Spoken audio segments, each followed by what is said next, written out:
Thank you for coming on my podcast, Benny. Yeah. Is there an intro? Which camera There's no do I intro. even look at? There's like, you can just like look at me. What's this camera filming? Is this filming? Benny is a music producer. He's produced like every one of your favorite artists' hits, pretty much. All of their best songs. You can Google it. I'm not even going to list them because it's like fucking insane. But like every single song. Just like about music. Like I was like banging on everything. Okay. Like I was like about making beats kind of thing. Yeah, and I didn't have like I didn't grow up in a family where we like had like equipment or like that just like wasn't a thing. Like nobody in my family like ever made music. In my extended family, nothing. Like everyone just like went to college, did their thing. By like 4, my brother would take me, and this is a different time than you. We would go to the store and we'd buy singles. So we buy cassettes. And like I got so into it. I get so excited. Every week we'd go. And I was like so hyped. And we had like a boombox, and we had 2 of them, 2 small boomboxes. And I would like press record on one and like sing into one and then like stop it and then like play that and then like make a beat with my hand and then like record it into the other one and then keep going back and forth. What I didn't know then is I was like creating like multi-tracks. I was like making like an 8-track, like, and I didn't know. I was just like, you were having fun. Yeah. I was just like so into it. And then basically fast forward, essentially I won a competition when I was like 9 to go into a real studio. And I recorded this song called Easy Life. And I was like a rapper. And Were you rapping on it? I was rapping. And I became a rapper, and I like really was like going hard at it. Then like it actually got real.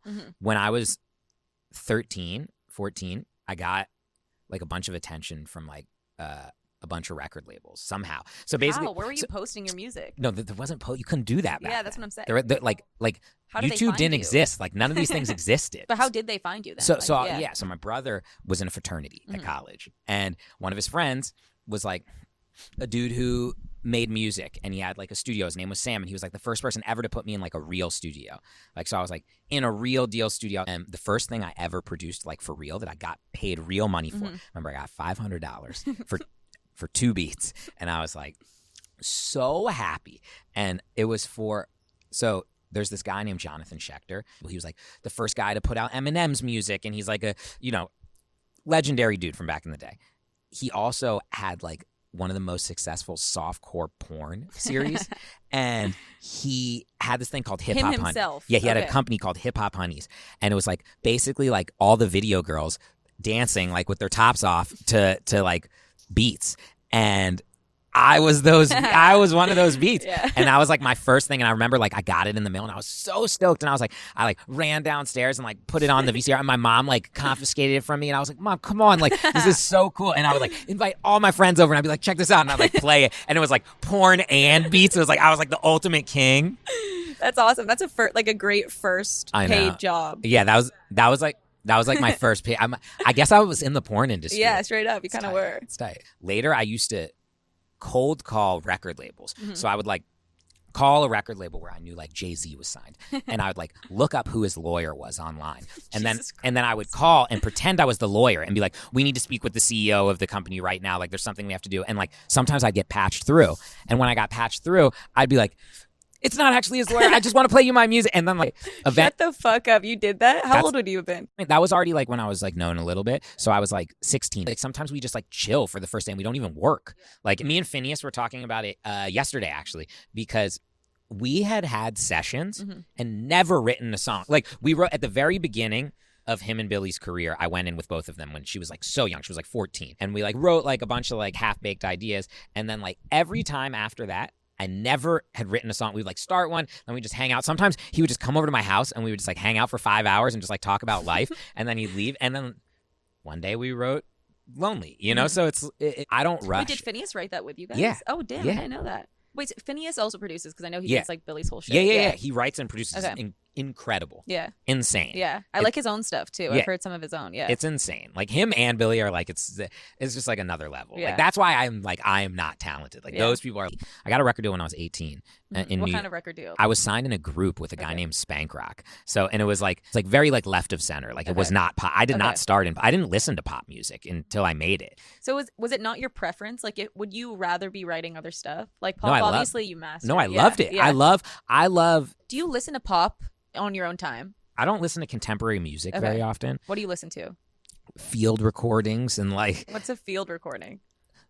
Like a guy playing the trumpet in the Congo, or I'll listen to like Brian Eno. It's mostly like tones and like shifting. I listen to like Fela and Delphonics. I listen to Aretha Franklin. I listen to Curtis Mayfield. I love, like, Prince is probably my favorite artist of all time.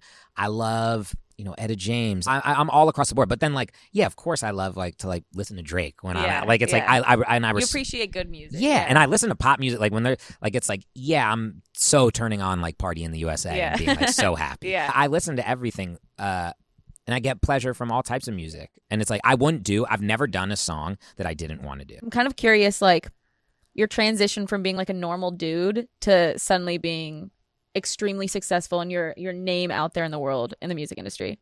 Like, what was that transition? And was there a song that did it? Like, there was definitely a huge transition when I, like, went to New York and, like, got signed. It was like, whoa. It's like, I was 18 and it's like you're like fresh out of high school, and like in where I grew up, it's like people didn't look the way they look like in New York. And like I was like, I had never like seen that type of stuff. Like they're like, yeah, we're going to this like a club appearance tonight. And I was like, what's that? And they're like, you go in and like you drink for free and you hang out for free and then they give you money. And I was like, wait, what? Like, and I'm like 18 years old. I'm like, great. Like everything was just like so happening so quickly. The first things that happened were Katy Perry, like the first stuff.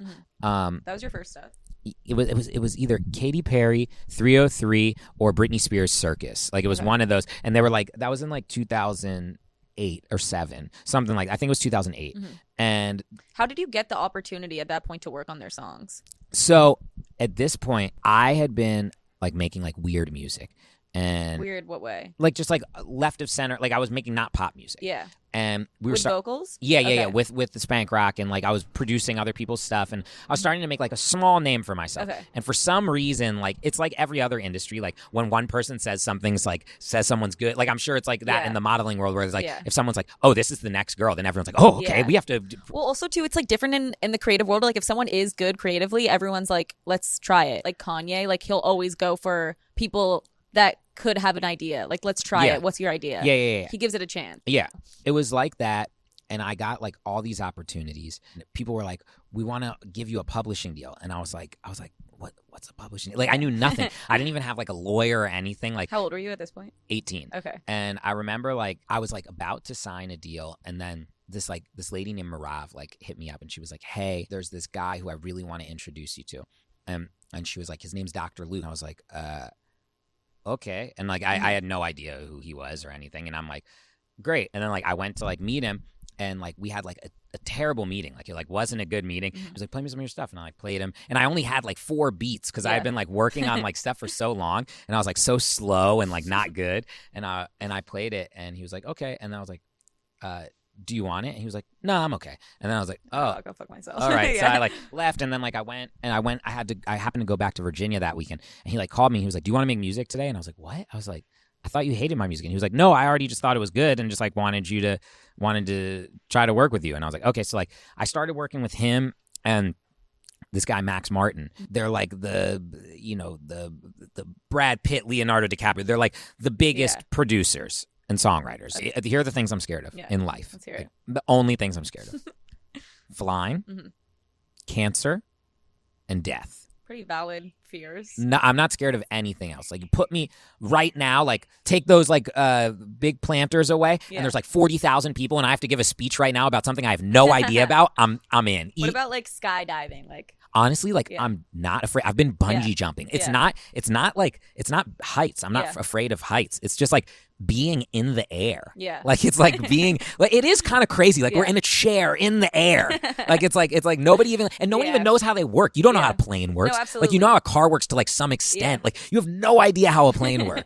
Are you nervous on first dates? Yeah, I think so. Yeah. I think everyone kind of is to a degree. Are you not? I've never really been like person that like goes out on like first date. I'm usually like just a friend with someone, and I'm like the last guy to know. I'm like, oh my God, like we're hooking up now. This is crazy. Like I'm like the last dude to know. Like if someone likes me or not. Like you can't read that well. No, I think I can. I think I'm just like I'm not one of those guys who's like, man, we're gonna go out and we're gonna get like. I feel like you don't care that much. Yeah, I don't care, and I think that like maybe helps me like even more. It's your charm. Yeah, like because like most guys are like, man, we're gonna go out and like get like pussy, and they're like pushy, and they're like talking to girls, and it's the end of the night, and it's like they're like desperate. Being a girl is like the hardest thing in the world. Like I do not like it's so crazy. Being a woman is so hard. It's like every guy in Los Angeles is like the worst person on planet Earth. like every man in Los Angeles. And it's just like you're just like spending your day just like dodging like dickheads all day. Like just like the worst people on planet Earth. And then like you like find someone, you're like, oh my God, this guy's nice. Nah, he's probably a dickhead. He's probably just pretending.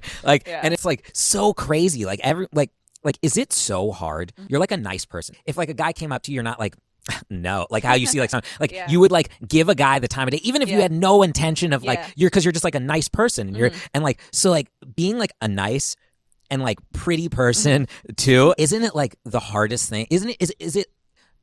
Am I right? Like, is every person like terrible? And, like... I mean, I look at it too. Like, I feel bad for guys. Like, they're the ones that have to fucking do that. Like, I don't have to do that. Like, so when guys come up to me, I've never like got like sometimes I'll give them my number solely and I don't respond, but like just because like I'm scared they're gonna like call me in front of them or some shit. But I've said to a couple of them like I have a boyfriend or whatever it is, but I respect that you came up and like had the courage to like ask me. I'm like, good for you. That's like the word. That's like but like I'm like I respect you enough to like try, but like I'm sorry. But some people don't see it that way. I think you and like hopefully I don't have an ego either, but like noticed that you could make friends and people liked you if you just had no ego. You know what I mean? I remember I was sitting in a jacuzzi with someone and I was talking to them and they were older than me and I was like, do you think I'll ever be as big as like this person? And they were like, they said, don't worry about anyone else. Worry about yourself and live your life like in your career and what you're trying to accomplish as like a tunnel. Yeah. Like it's like none of the other people matter. You're on a mission. You're going to get there no matter what. And it's like, I just think it's so unhealthy because you always can compare yourself to someone else. Like, I don't do that. It's the thief of happiness. Yeah. Truly, you just can always do it. It's like, no matter how good you are, no matter how, it's like if you're, like the biggest artist in the world, you're like, what? How's this new guy? He has like a song and it got there faster than I did. Or like this young girl, like what? Like you're like a model and you're like, what? How did this girl get this campaign? And you could be like so much more successful than her, but you're like, I wanted to get that campaign. How did I not get that campaign? Someone came. Hi. Hey. Come on in. Let's do it. Are you getting the swab or what are you getting? I'm getting blood? a double. No, because those aren't as accurate. The blood. I heard they were more accurate. No, blood's not as accurate, and neither is the spit, and neither is the rapid test. Am I right? So what's the most accurate? This one I'm about to get.